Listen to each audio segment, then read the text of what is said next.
I must express special thanks to the Prime Minister and Minister of Finance and Minister of Infrastructure for the level of desilting that we are seeing taking place this time around.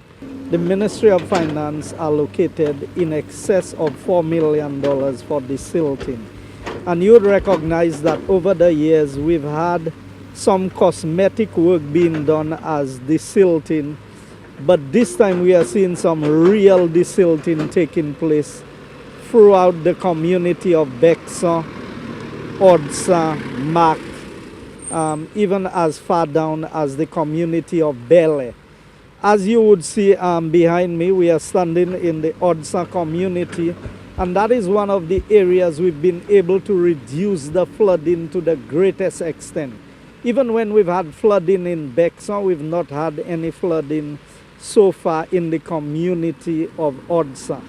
A lot of the residents have remarked to me that the work being done on the rivers in desilting has brought a lot of relief to the community. So we have this area there, we have the area at the back of the factories, and we have all of the main drains coming in by the IRDC towards where the new marketing board office is down there in Odsa. All of these places have been desilted.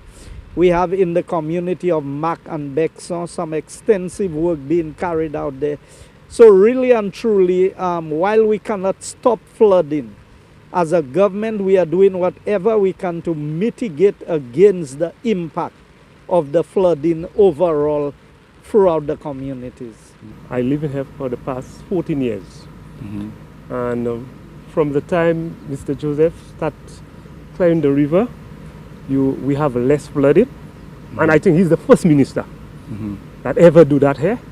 Well, the residents are quite happy about the work being done because it's not just the equipment that is doing the work. All of the drains, and you would see all the sides of the roads have been cleared. We presently have over 400 people engaged in small projects throughout the constituency, doing the cleanup along the roads, clearing the drains.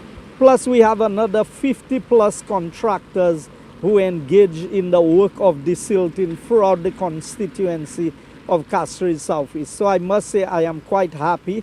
While we know we cannot stop the rain and the flooding, but we can mitigate and reduce the negative impact it is having on the people of these low-lying areas.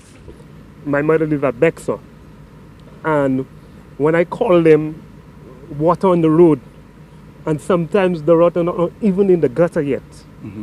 I can show you as you're doing it so often, it's working. When I just live in there, I'm in 50 yards away from here, and whenever big rain, I just watch in the gutter in the window, and normally he did a great job because water was going under my house from the riverbank, but they bring up the riverbank, but the water doesn't come from the riverbank, it comes from the road, but because higher up I think the riverbank is very low.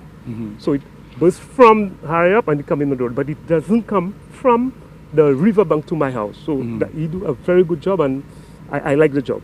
Well, in this community of Odsa, for example, we have to do some riverbank stabilization because we have to do some boulder packing, and in some areas we may need to put retaining walls, put it high enough so that the river would not continue to encroach on the areas where you have residents. We have the Japanese project coming on where you have the new bridges that are going to be built and the raising of the river banks in a number of areas so that the river can contain more of the water than it is presently. As you can see, a lot of backfilling is taking place in the areas, and a lot of these low-lying areas which would hold the water for a period of time during the rainy season is no longer available. So you find in a lot of areas the roads now become the passageway for the water once the river level rises. So in some areas we are looking at raising the roads, raising the bridges, and raising the banks as high as possible to mitigate against the flooding in those areas.